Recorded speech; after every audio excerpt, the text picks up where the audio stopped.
Hello and welcome to Mind the Flat. I'm Amy Isles and I'm joined by... Me, Chris Heffernan. And me, Tom Crowther.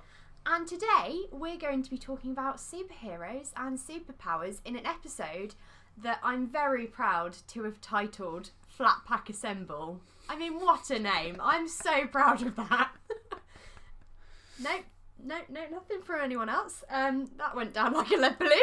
It's fine, Amy. I'll just tell the listeners that the levels were too high. It was too loud. The laughing was too roarous that I had to cut it because it would have burst people's eardrums. So unfortunately, it sounded like you had no response, but actually, it was huge. The whole street was laughing. Excellent. I mean, of course, yeah, that's definitely what happened. I mean, it's a very clever name. Thank you. I just don't think it's tickle you under your armpits funny. Great. Thanks, Chris. I was so proud of that name. To be fair, the first time I told you it was over Messenger, so I was just laughing in my room. And I had no idea what you two were doing when you read the message. So. Sighing. Okay.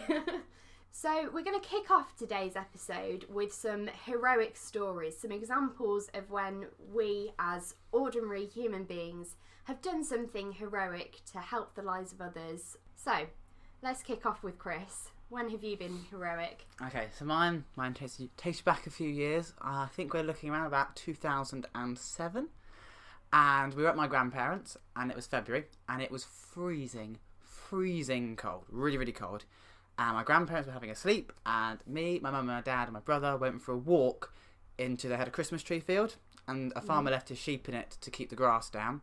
And we're walking along, and there's this one sheep all on its own, away from all the others. And it has this thing dangling down outside its bottom.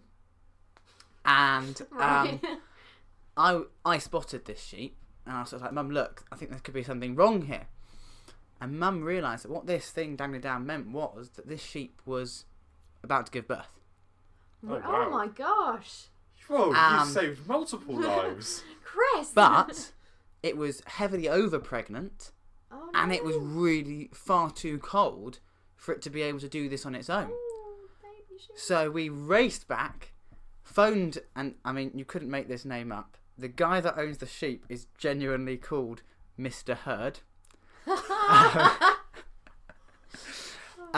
Sadly, so he heard you when you. Yeah. Hey. He's actually spelt that sort of herd. Wait, there's a different spell. Heard as opposed to the herd of sheep. Herd. Oh, okay, so I've been spelling that wrong. That's good to know. So there's something new. He came along and he, right there in front of us all, it was brilliant. I mean, this was a story for when you went back for school. Rolled his sleeves up. He put this yellow stuff on his arms and up he went. Hold of him. Oh my god. Slip right up. And out came this lamb.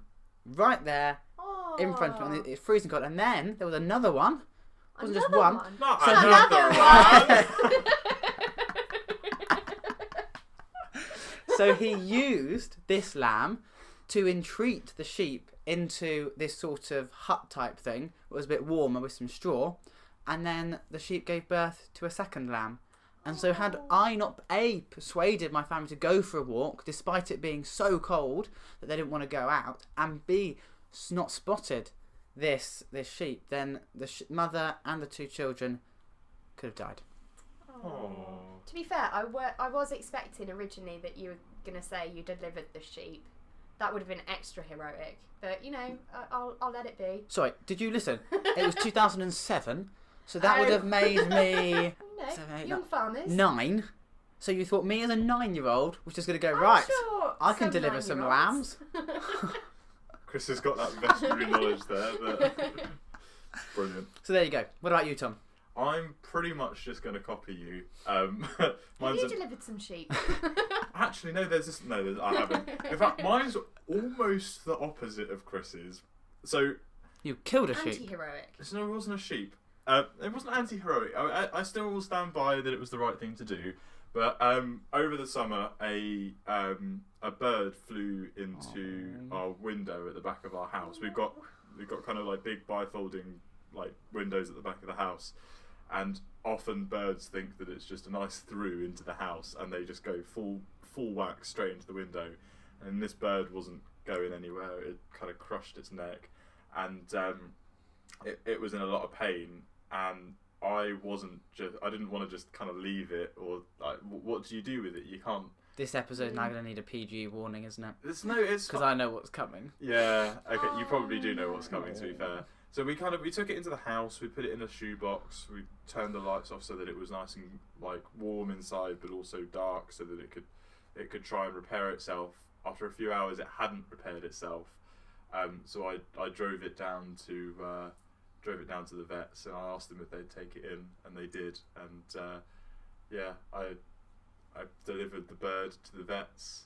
I'm assuming everyone can infer what probably happens next. I'm not expecting that they repaired the neck of the bird and sends it on its way. Well, that's nicer than I thought the story was going. At least the bird wasn't in pain. No, I didn't. I thought you were going to take matters into my own hands. I thought you were going to take matters into your own hands. Because I was at Naomi's, and they have a cat, and there was once this adorable tiny little mouse that had obviously got caught by the cat and one of its legs, and I could not bring myself to drown it or knock it over the head, so I just picked it up, took it outside, and just put it in a nice little hedge for it to hopefully because I wasn't brave enough to hopefully slowly regrow its leg. That's what I've told myself. Yeah, no, this bird was not in a good place. So I figured the only thing that could be done was take it to the vet. Mine sounds really rubbish now in comparison to your two. I haven't saved. Yeah, what animals have you saved? I'm going to move away from the animal theme, and it's kind of something that's allowed me to be heroic on a few occasions. This is my heroic tip for our listeners. So basically, in my bag, I always carry this smaller bag, and I call it my mum bag. And for me, someone who's been described as the living embodiment of entropy, which was the other one's way of describing me at Christmas time, which is factually true, very unorganised. I carry this little bag with me, and it contains like all sorts of essentials like hand sanitizer, plasters, tampons, tissues, pens. So in the summer I went to a concert with some friends, and we had a couple of instances on that day when the mum bag needed to be used. And it just kind of covered all bases. So there's been a couple of occasions where I've been out and about and someone goes, oh no, I need a tissue, or oh no, I need a pen, and they've brought a little bag with them and they haven't got it with them, and I've been like, hang on, and I get the mum bag. I think I'm going to start calling it my hero bag now, because it comes to the rescue. So yeah, mine's a slightly simpler one, but very important nonetheless. Yeah. Well, it's important knowledge to have. We never knew about this, but now I know I never need to bring any tissues, pens. It'll be the one occasion where I forget to bring it when you'll need something. That's convenient, isn't it? Yeah, I think all the paracetamol and ibuprofen that I've had in my bag for the last 3 years of uni, I've always had some in there. I think maybe I've used 2 of the tablets out of the entire time of having it. And probably I've gone through about 2-3 boxes of the tablets because of other people going, oh, I've got a really bad headache. Never fear. Boom, boom, boom. Mind the flat. Boom, boom, boom. Okay, so now on to the main event, and we're going to be kicking off by debating superpowers and the superpowers we'd like to have and who's got the best one. And I think we'll start with Chris. So what do you think is the ultimate superpower? I think elemental control. And so by elemental control, I mean to be able to control the main superhero elements, not anything on the periodic table, as in earth, wind, fire, and air. Got that last one in there. Yeah. Crucial. Wasn't it earth, wind? I thought water. Water, sorry. Yeah. Earth, wind. Yeah, because wind and Wind air and air are the same thing. I said that, and then which 2 of those are the same? what I mean to say is elemental control. Controlling air, fire, water, earth. Air, fire, water, earth. That's great. So I think probably the first step to having that superpower is remembering what you can do. Yeah. Under the original one there, you'd have walked up to some water and you'd been like, oh, well, I can't do anything here. I guess I have to go what home. A shame. But I just think that covers so many bases. Because theoretically, surely you could fly with that. Because if you can control air, you can use it to turn yourself into a plane, basically. Yeah. Yep. So you can fly. Oh, you just manipulated everything to fit your description. And I mean, just think of the effect I could have on the world where there is drought. I could bring rain, and crops could grow then. And then where there is too much rain, I could take it away. There would be no flooding. I'd solve so many world problems. But you've got to have a balance. So if you make it rain somewhere, that's going to affect somewhere else. This is true. Naturally. You could have negative, unintended consequences on ecosystems, Could cause chaos. and you'd be perpetually trying to tackle these problems because you'd create a solution somewhere, and that would create a problem down the line, and then you'd have to turn around and fix that problem, which will create another 10 problems, and then you'll be flying probably all over the place, just solving all these ecological disasters you've created. But I mean, if I did my research and I could work out what the world was like before climate change, I could just work that out and go, right, this worked, and just recreate it. But also, wouldn't, like, going back to the flight one, Yep. wouldn't you have to walk everywhere? Why do I have to walk everywhere? Because controlling the wind and the temperature of the wind, that has an effect on, like, tides and stuff, doesn't it? So it's going back to this whole causing... Tides? Oh no, That's the moon. That's the moon. Where did I get that from? But it would have an like. But I mean, we're talking about a very localised. I'm talking about creating a massive. You just localise wind. Yeah, but the smallest It's change. it's like saying you're having environmental impacts by turning a fan on. I really don't think that's. That's what I mean. I'm basically having. So like like you could, Tom. A helicopter. It takes a tremor to cause an avalanche. A helicopter, doesn't it? Goes up. Yeah, this is true. I feel like a And helicopter. that doesn't then cause Planes. mass But you devastation. don't have propellers. So You I'm going to only use my have- hands. I'm going to You're gonna push spin. the air You're down. gonna get seasick. I'm going to push air down, and the force of the air hitting the ground will push me up I think point. I feel in like quite a there's- localised way. I feel like if there's anything to pick a hole in here, that That isn't isn't it. the I went one. down the wrong route there, didn't I? And so then I'm thinking, you've got the power of building, Power of building. because You obviously, can just- I can control the earth, so I can build homes out of earth. out of Earth. Yeah. That's great. You can build mud Mud huts. huts. Just- Sorry. I don't, Earthquake hits. Oh, I'm really sorry. Oh, well, actually. I don't like the term mud hut.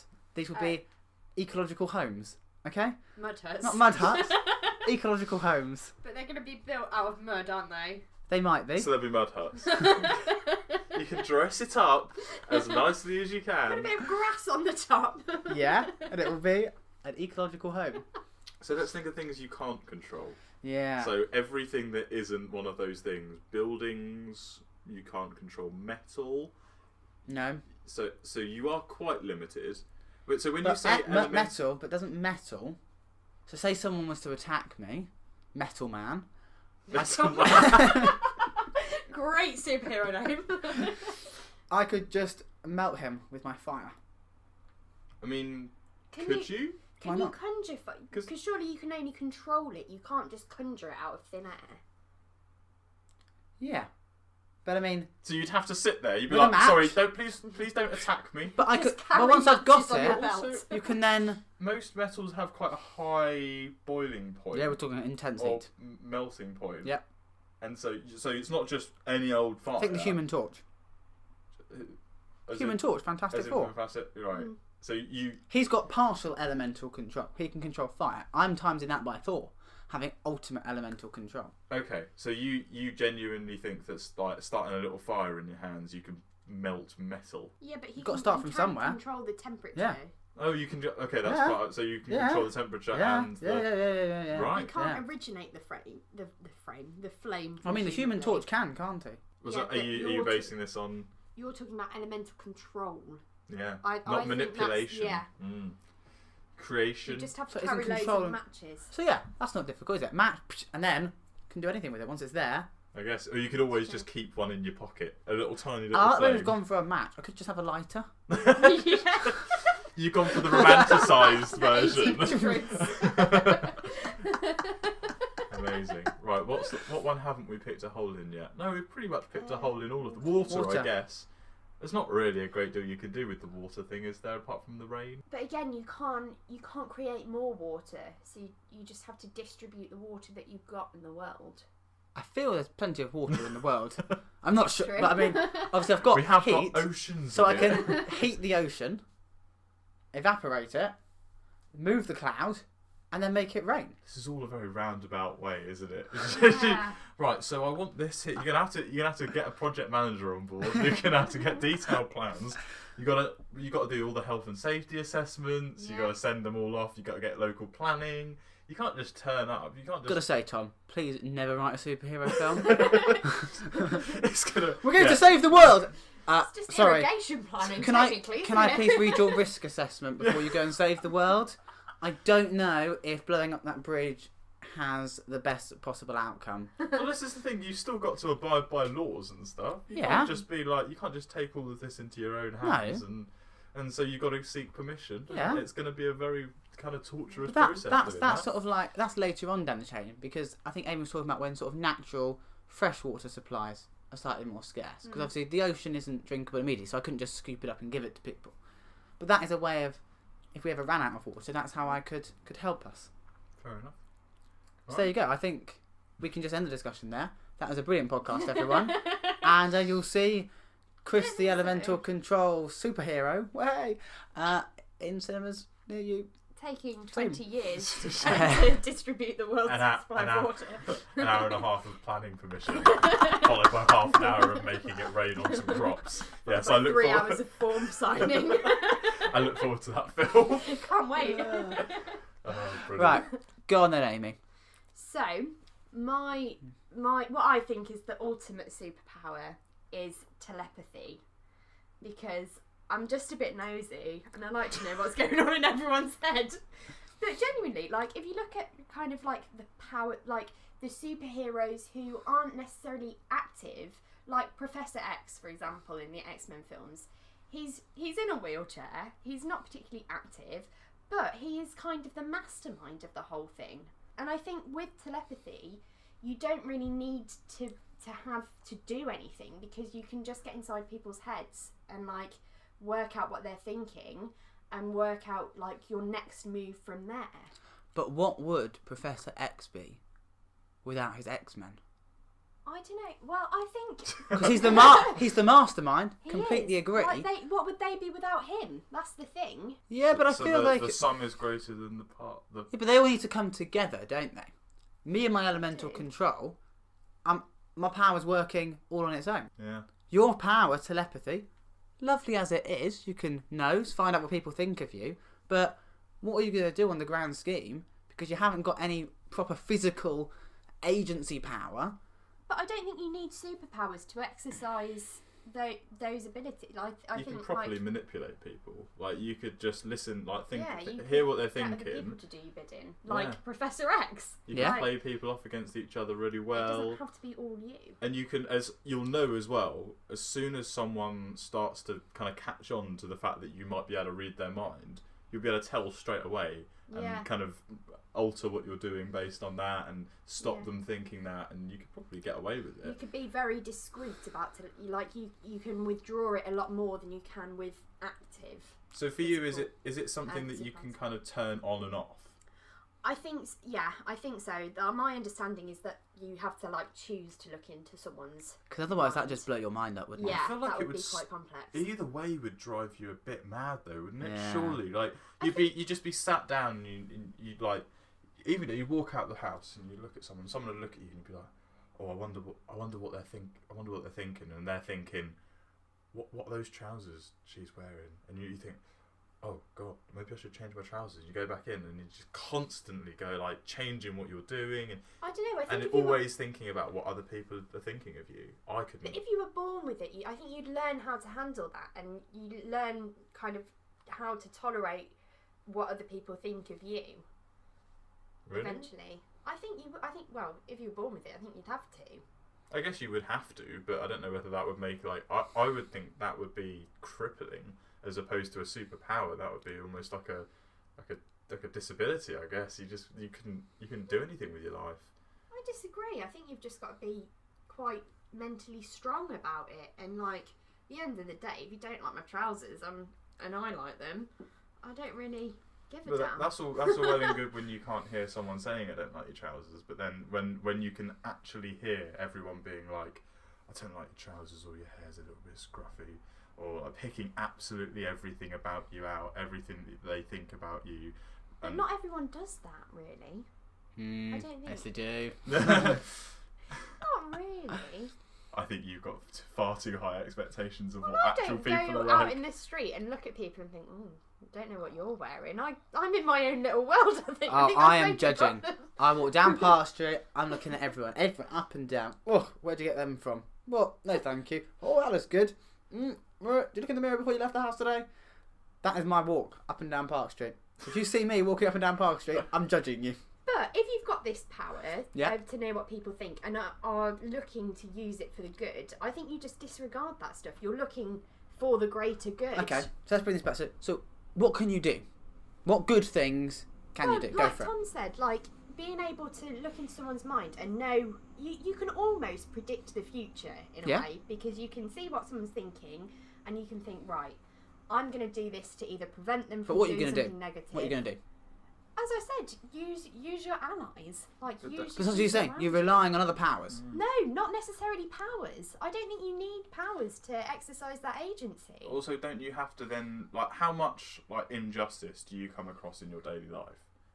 Not a great deal, just not any great deal of like global scale injustice. And so you would have to be right there in that moment where something's going wrong to be able to do anything about it. And most of the time, on my walk up and to and from uni and to and from the shops, I don't come across most like terrorist activities or anything like that. There's not a great deal that you could actually do. You'd have to be right there. You could, yeah, but you could locate yourself where that's happening because you'd have the power to know from different people.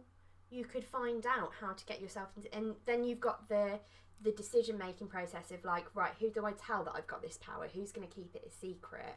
And kind of work your way up that way, and you'd automatically know who to trust because you'd know what they were thinking. Are you able to read anyone's mind, or do you have to sort of, so say right now, could you read your mum's mind, or would you have to be? Oh, I don't know. Can you go, right, my mum? Think of your mum, and boom, you're in her mind. Or do you have to be... Well, I suppose that goes for the same as your elemental control. Do you have to be in the vicinity of the element to... Because presumably you have to be in the vicinity... No, you have to have the element. I mean, probably... I'd say the same for telepathy then. You have to be in the vicinity of... So if you're going to predict, say, a terrorist attack, because that's something that telepathy would be very useful at. You can work out what they're planning and everything and intercept it. How are you going to do that? Because... I changed my answer. You don't have to be in the vicinity. You can be across the world. Sorry. And be like, Sorry. Too late. You signed up. Okay, so... Damn it. You're going to try and stop this terrorist attack, but unless you can see... So, for example, say you were on a piece of public transport. Yeah. You could look at each person and you could work out who's got the bomb. If you knew there was going to be a bomb on that public transport. And so then everyone could descend on that person. But you'd have to go... You'd already need a tip-off from someone else. So you're sort of quite late down the line at identifying this person. Also, once you know that something's going to happen, what do you then do? Like, if there's a terrorist attack, you call the police and you're like, oh, I think there's going to be a terrorist attack. And they're like, oh, how do you know? And you're like, I just know. Well, as I said, you'd work your way up to a place where you could have that influence through reading people's mind and through assessing whether they're trustworthy or not. So effectively, what you're going to be doing is you're going to be shaping the world as to how you want it to look like. And I think that's quite a scary thing, actually. In reality, like if one person has that amount of control, whether they're using it for what they perceive to be good and bad, that's not what everyone perceives to be good and bad, and therefore you are.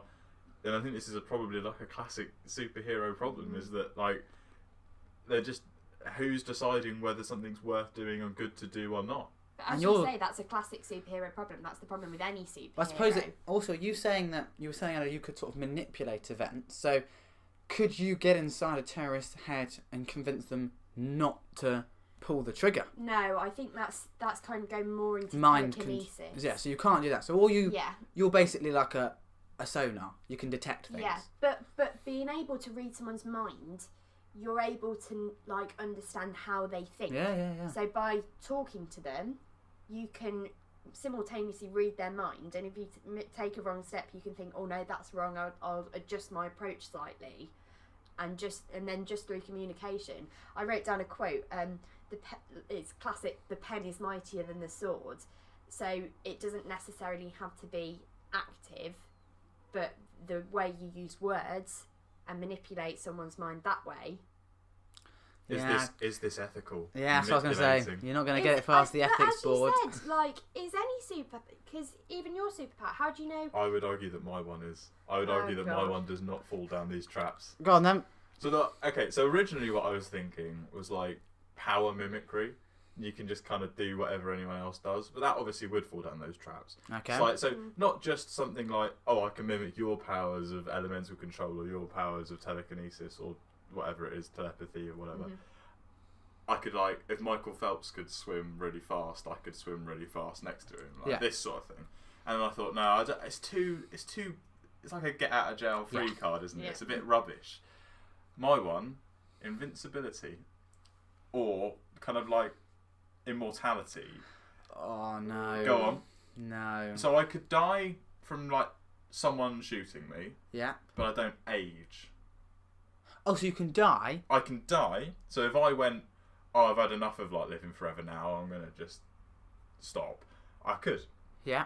But if I want to live and live my life out and do what I want to do, I feel like that's a superpower. Technically, it's superhuman, certainly. Yeah, definitely. And so, yeah, that's what I think is probably the best superpower. Extend your own life.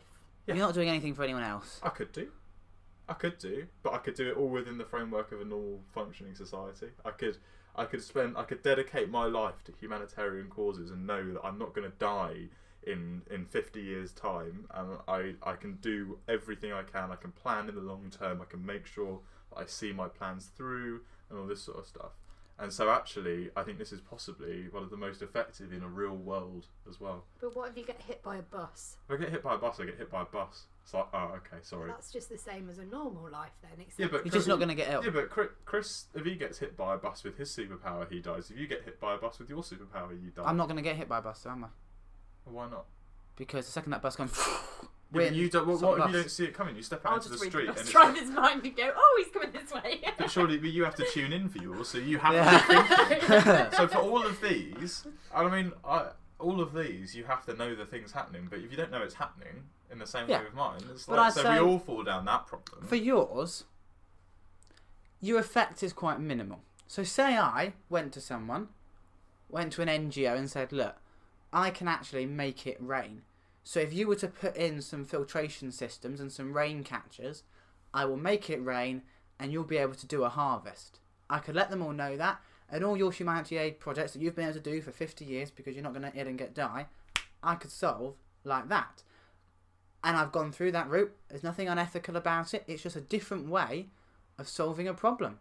Rather than putting infiltration systems in, we can actually make it rain. Without being a little bit rude, I think it's quite cute that you think that you would go to a government or an NGO and be like, I can do this, and they wouldn't just like handcuff you and stick you in a cell and manipulate you. I think it's quite a romanticised idea of the real world. Like, whereas with mine, I could change my identity every now and then. I could move abroad, and I could just continue living, start my life all over and over again. But wouldn't that be exhausting? And like, wouldn't it be lonely as well? Not necessarily. You'd meet new people.